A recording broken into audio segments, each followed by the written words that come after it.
প্রচুর পড়াশোনা করতে চাও কিন্তু পড়াশোনা করতে পারো না, প্রতি রাতে ঘুমানো যাওয়ার আগে মানে ঘুমাইতে যাওয়ার আগে তোমার হতাশ লাগে, মনে করো পরের দিন তো পড়াশোনা করবা, আবার সেম সাইকেল চলতে থাকে, এক টাইমে পরীক্ষা চলে আসে, তুমি চান্স মিস করো, তারপর বলো যে আমার ভাগ্যে ছিল না। কারণ মানুষ নিজের উপর দোষ নিতে কখনোই পছন্দ করে না, যেটা তোমার গত 1 বছরের কাহিনী ঘটছে, এই বছর যেন সেকেন্ড টাইমে না ঘটে, এটা আমি এখন তোমাদের আসলে বলবো।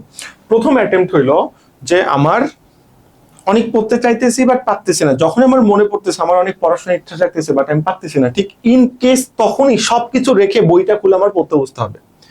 একবার যদি পড়তে বসতে পারি অনেকক্ষণ পড়া যায়, পড়তে বসাটাই সবচেয়ে বড় শয়তানি ধরার মতো। এখানে তুমি 1 2 3 টেকনিক ইউজ করতে পারো।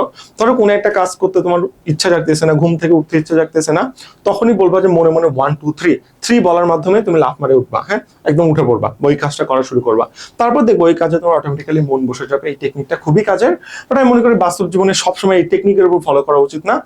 পড়তে যখনই পড়তে বসার কথা মনে পড়তেছে পড়তে বসা শেষ। এবার আসো, অনেক পড়তে চাওয়ার না পারার, এটা তো প্রথম সলিউশন দিলামই, না পারার সবচেয়ে একটা বড় কারণ কি জানো? Reels addiction, dopamine. আমি একদম তোমার হিউম্যান সাইকোলজি থেকে বুঝাবো, সায়েন্টিফিক্যাল মেথডে বুঝো। তুমি রিলস দেখতেছো, তোমার ডেমোগ্রাফি অনুযায়ী তোমার যা চাহিদা, যা চাহিদা হতে পারে, বই, ড্রামা, মেন, নাচ, হোয়াট এভার, তোমার তোমার তোমার যা চাহিদা তোমার স্ক্রলের নিউজ ফিডে ঠিক সেটাই আছে, তাই না? ওটা যখন তুমি দেখতেছো, তোমার যা চাহিদা ওটাই কিন্তু তোমার নিউজ ফিডে আসতেছে, তুমি সর্বোচ্চ ডোপামিন পাইতেছো। ডোপামিন কি? এটা একটা আনন্দদায়ক হরমোন, যেটা তোমার মনের মধ্যে খোরাক যোগায় বা অনেক বেশি আনন্দ দেয়, তোমার বেশি অনেক সুদিং ফিল হয়, তাই তো? তাহলে তুমি ডোপামিন কই থেকে পাইতেছো? ফেসবুক স্ক্রল করে করে বা রিলস থেকে এটা তুমি পাইতেছো, যে জন্য তুমি রিলস উঠাইতেছো। হট করে যখন মনে পড়ে আল্লাহ আমি তো পড়তে বসে নাই, তখন মাঝখানে বিরক্তি কাজ করে, বাট তুমি রিলস উল্টাতেই থাকো। তাহলে কি করতে হবে?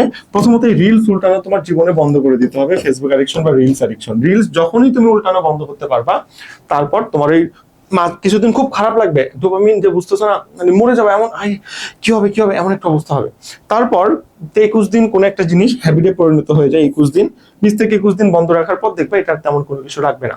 তখন ব্রেন বুঝে যাবে না এটা আমার হচ্ছে না, এটা বাদ দিই, অনেক চেষ্টা করে তো হইলো না, তাহলে এখন অন্য জায়গা থেকে ডোপামিন নিতে হবে, তাই না? ওকে, তুমি রিলস দেখো না, তারপর ব্রেন তো ডোপামিন চাই যে কোনো জায়গা থেকে, এরপর তুমি যখন বই খুলবা, বুঝছো, তখন দেখবা ওর মধ্যে থেকে ব্রেন ডোপামিন খোঁজা শুরু করবে। দেখো না, মানুষ অনেক সময় গল্পের বই পড়ে ডোপামিন পায়, কেন? এটা আরো বেশি কিছু আছে, ওর চেয়ে বেশি কিছুতে গেলে তো এটা আর ভালো লাগবে না তার, তাই না? অর্থাৎ গল্পের বই থেকে সে যখন দেখবে একটা সিরিজ বা মুভিতে যাচ্ছে, যখন আরো বেশি ডোপামিন পাইতেছে, তখন তার আর গল্পের বই ভালো লাগবে না। ব্যাপারটা এরকম হয়। তাই ডোপামিন কমাও, খারাপ জিনিসের উপর থেকে ভালো জিনিসের মধ্যে জোর করে নিয়ে আসো। ব্রেন ডোপামিন চাই, ও যে কোনো জায়গা থেকে খুঁজে নেবে। তুমি যদি তাকে রিলস না দাও, দেখবা তোমার পড়াশোনার মধ্যে সে ডোপামিন খুঁজে নিতেছে। এটা হলো 1 নম্বর কথা। পাশাপাশি তুমি কি জানো, একবার ফোনের স্ক্রিনের দিকে তাকাইলে তোমার 23 মিনিট মনোযোগ নষ্ট হয়ে যায়। ব্রেন এত বাজেভাবে ইফেক্ট করে তোমাদের ব্রেন, এই আসলে রিলস অ্যাডিকশন, এটা আসলে বোঝানোর মতো না। ফেসবুক স্ক্রলিংটা, হ্যাঁ, এটা আগে বন্ধ করতে হবে। তারপর আরেকটা কথা হইলো, তুমি দিনে 10 মিনিটের বেশি ফোন স্ক্রল করতে পারবা না, ওকে? এটা এটা করা যাবে না, স্ক্রল পারবা না। তুমি তুমি জানো SCROটা বলে, হ্যাঁ ঠিক আছে, স্ক্রল। তুমি কি জানো আমি ফোন স্ক্রল করি না, আমাদের ফুল টিম এই জিনিসগুলো মেনটেন করে। আমার কাজটা করে আমি ফোন থেকে অনেক দূরে থাকি। ফোন এত ক্ষতিকর, ফোন থেকে আমার ভয় লাগে। আমার প্রয়োজন যদি না হইতো, আমার যদি অনলাইনে কোনো কাজ না থাকতো, আমি ফোন হাত দিয়েও মনে হয় না কখনো ধরতাম, বুঝছো? তার মানে তুমি ফোন স্ক্রল করার জন্য, আনন্দ নেওয়ার জন্য 10 মিনিটের বেশি স্ক্রল করতে পারবে না। এখন অনলাইন ক্লাস থাকলে সেটা তো আলাদা ব্যাপার, তাই না? এটা তোমরা আসলে বুঝো। 1 নম্বর, একটু যদি কথা মেনটেন করো, এখানে তোমার ডোপামিন লেস হইতেছে।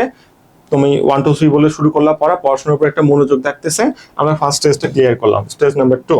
ওকে, আরো কিছু দেখা যায়, সব ক্লিয়ার করার পর তোমার এক বন্ধু বলো, বন্ধু চল কাল মিট করি, দোস্ত আমাকে এই কাজটা করে দে, হ্যান ত্যান। তুমি চান্স না পাইলে, বুঝছো, কেউ তোমাকে কি করবে না বলো তো? কেউ তোমাকে সান্ত্বনা দিতে আসবে না, বা সান্ত্বনা দিলেও মনে মনে ভাববে ও তো বলত, ওরে সান্ত্বনা দিয়ে কি লাভ? যে চান্স পাইছে তাকে যাও, তাকে ধরো, হ্যাঁ? এটাই নিয়ম। পৃথিবী সবসময় কাদের মনে রাখে? সাকসেসফুলদের মনে রাখে। পথটা কখনো দেখে না সে কিভাবে সাকসেসফুল হয়েছে বা ফেইলার হয়েছে। এটা কিন্তু তোমার মাথায় রাখতে হবে। তাহলে তোমার পড়াশোনার টাইমে বা তোমার ভ্যালুয়েবল টাইমে কেউ যদি তোমাকে কোনো কাজ করতে বলে, try to say no and disappear. বলে যে নো, আমি এটা পারবো না। তার শুনতে খারাপ লাগতেই পারে, বাট যখন চান্স পাবো সেই তোমার কাছে আসবে। ডিসঅ্যাপিয়ার হয়ে যাও, কিছুদিন ভ্যানিশ হয়ে যাও, ঠিক আছে? এতে তোমার অনেক মূল্যবান টাইম বাঁচবে। মনে রাখবে, পৃথিবীতে তুমি সবার মনের ইচ্ছা মতো চলার জন্য আসো নাই ভাই। আসো নাই তো, আসছো না? তাহলে কেন ভাই তুমি সবার মতো হতে চাও বলো? এটা কি কোনো প্রয়োজন আছে? তো এই জিনিসটা একটু মাথায় রাখবা। এখানে তোমার 2 নম্বর অনেক টাইম কিন্তু সেভ হইলো। এবার যদি আরো বেশি টাইম সেভ করতে চাও, তোমার 24 ঘন্টাকে তুমি 36 ঘন্টা বানাইতে চাও, তাহলে সকালবেলা উঠো। সকালবেলা, এটা একদিনে হবে না, দিনের পর দিন করতে করতে যখন অভ্যাস হয়ে যাবে 20-21 দিন পর, তখন এটা পারবা। Rising early in the morning, সকালবেলা ঘুম থেকে উঠে তখন কোনো কিছু পড়বা, অন্য সময় পড়ার চেয়ে ডাবল গতিতে এটা কাজ করে। যত ভোরে পড়বা তত দ্রুত কি করতে পারো বলতো, তত দ্রুত কিন্তু তুমি পড়াটা মনে রাখতে পারবা। সো এই জন্য আমি বলি টাইমকে আমি এবার আরেকটু ডাবল করবো। প্রথমে আমি সব আমার ব্যাড হ্যাবিট কাটাইলাম, আমি একটু টাইম বের করে নিলাম বন্ধুদের থেকে, হ্যান ত্যান বিভিন্ন মানুষকে নো বলার মাধ্যমে। তারপর বললাম ঠিক আছে সকালে ঘুম থেকে উঠে সবচেয়ে কঠিন পড়া সকালে পড়ে, যেটা তোমার কাছে সবচেয়ে কঠিন লাগে সেটা সকালে পড়ো। এক্সাম ভীতি কাটানো খুবই সহজ, এটা কোনো কঠিন কাজ না। আমার কথাগুলো মনোযোগ দিয়ে শোনো, সবচেয়ে কঠিন জিনিস সকালবেলা পড়ো, এভাবে আগাইতে থাকো। 50 মিনিট পড়ার পর 5 মিনিট একটা ব্রেক নাও, এভাবে যদি পড়ো দেখবা যে তোমার ব্রেন খুব ভালো কাজ করে। ওকে, আর কি বলবো, সত্যি কথা বলতে গেলে তোমার যদি টাকা পয়সার সমস্যা না হয়, মনে রাখবা তোমার নিজের জন্য কিছু খরচ করতে হয়, বুঝছো? নিজের জন্য যদি কিছু খরচ করো, এটা তোমার বাই প্রোডাক্ট হিসেবে ব্যাক আসবে। অনেক গরমে পড়তে পারতেছো না, তাই না? খুব সমস্যা হইতেছে না? হচ্ছে। একটা এসির দাম 50,000 বা সামথিং। তোমার যদি সামর্থ্য থাকে, না থাকলে তো ওকে, যেটা আছে এটাই ওকে, বাট সামর্থ্য যদি থাকে, আমি মনে করি যে পড়াশোনার জন্য তোমার সবচেয়ে ভালো একটা পরিবেশ নেওয়া উচিত, রাইট? আমি কি করি নর্মালি, আমার ক্ষেত্রে শোনো, আমি যখন নর্মালি রুমে থাকি, কোনো কাজ টাজ করি না, বুঝছো, রিলস উল্টাই বা হ্যান ত্যান, তখন আমি কখনো এসি অন করি না। হ্যাঁ, এটা আমার জন্য আমি নিজের পার্সোনাল একটা শাস্তি হিসেবে কাউন্ট করি। তো আমার তো স্ক্রল করা উচিত ছিল না, বাট যখন আমি কোনো একটা কাজ করতে বসি, ইম্পর্টেন্ট কাজ, তোমাদের জন্য বইয়ের কোনো কিছু মেনটেন করার কাজ, পড়াশোনার কাজ, রাইট, তখন আমি এসি অন করি। তখন আমি নিজেকে এটা ফিল করানোর চেষ্টা করি যে আমার আমার ভালো কাজের জন্য আমার আমার সবচেয়ে বেশি কি প্রয়োজন, কমফোর্ট প্রয়োজন। অন্য নর্মাল কাজের জন্য যেখান থেকে আমি প্রফিট পাচ্ছি না, সেটার জন্য কিন্তু আমার কোনো কমফোর্ট প্রয়োজন নাই। আমি এটা ফিল করানোর চেষ্টা করি। আমার এক বন্ধু বলছিল ফার্স্ট ইয়ারে যে আমি বলছিলাম যে এই তো হলে থাকলে, পাবলিক ভার্সিটি হলে থাকলে অনেক কিছু শেখা যায়, দেখছিস আমরা এখানে কত কিছু শিখতেছি। তো ওখানে তারকে নিয়ে আমার সাথে একটা কথা কাটাকাটি হয়েছিল, বলছে যে না, এটা তুই আরো বাইরে ভালো শিখতে পারবি। আমি বললাম এই যে আমি এত শিক্ষা নিতেছি, বলে এই শিক্ষা তো আমাদের দরকার নাই, তুমি তো আমার কনসেপ্টটা ধরতে পারতেছো না, আমি তোমাকে একটু বুঝাই।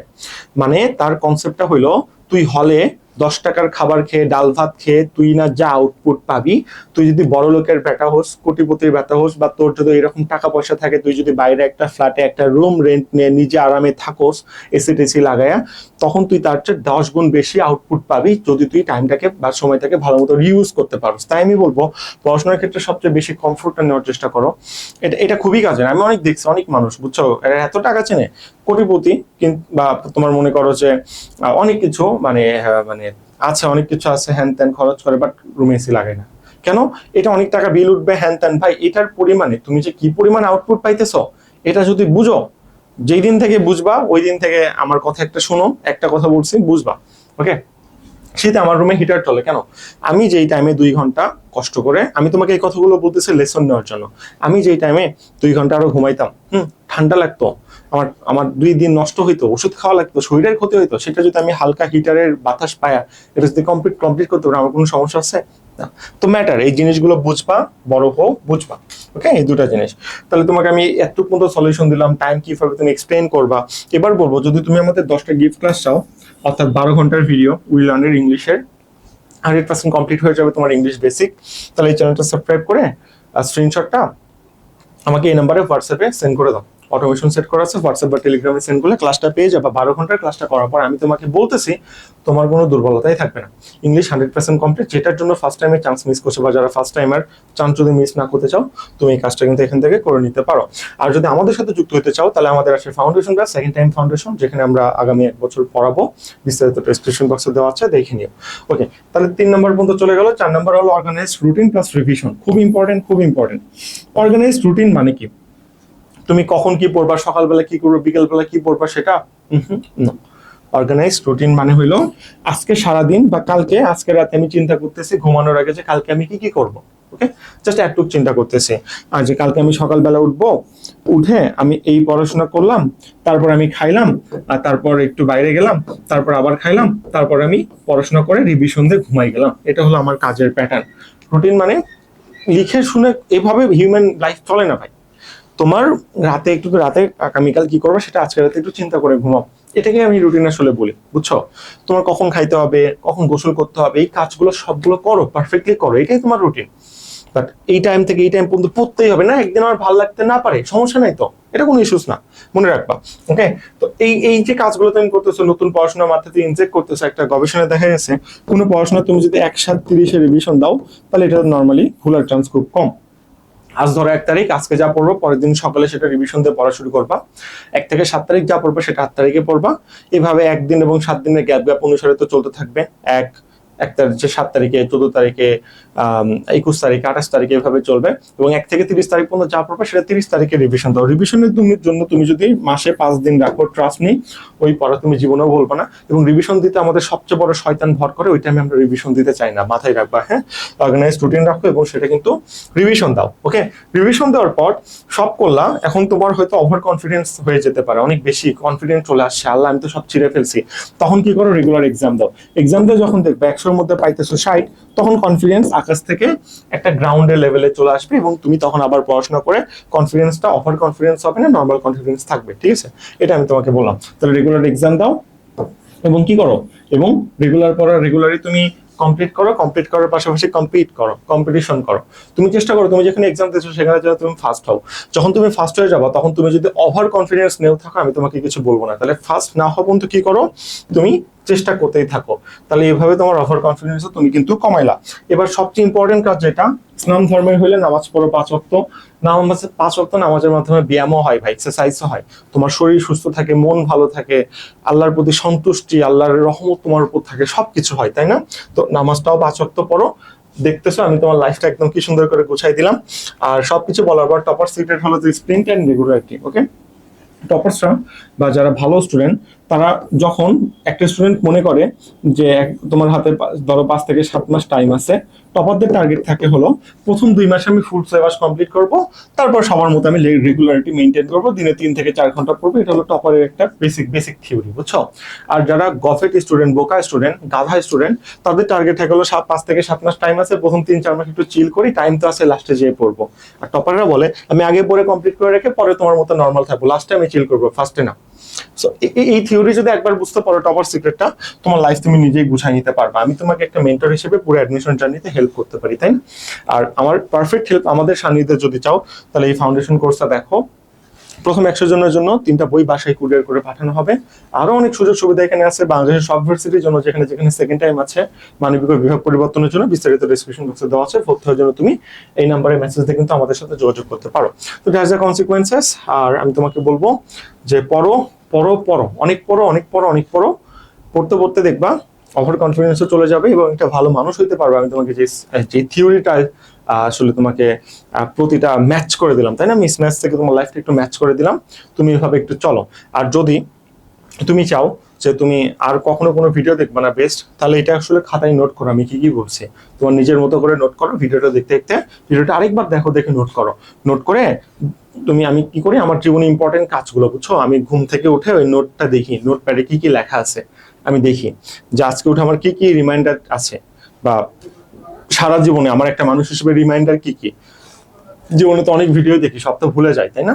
তো এই জন্য ওটা আমি আসলে দেখি। তো তুমি তোমার জন্য এই জিনিসটা আমি যেটা তোমাকে বললাম, এটা তুমি লিখে রাখতে পারো এবং প্রতিদিন সকালটা একবার করে দেখতে পারো, দেখবে যে অটোমেটিক্যালি সব ঠিক হয়ে যাইতেছে। আর যে কোনো সমস্যা, যদি কোনো কিছু জানতে চাও, এই নাম্বারে টেলিগ্রাম বা হোয়াটসঅ্যাপে মেসেজ দিও, ইনশাল্লাহ আমরা তোমাকে রেসপন্স করবো এবং তোমাদের সব সমস্যা সলভ করে দেওয়া হবে। তাই না? আল্লাহ হাফেজ।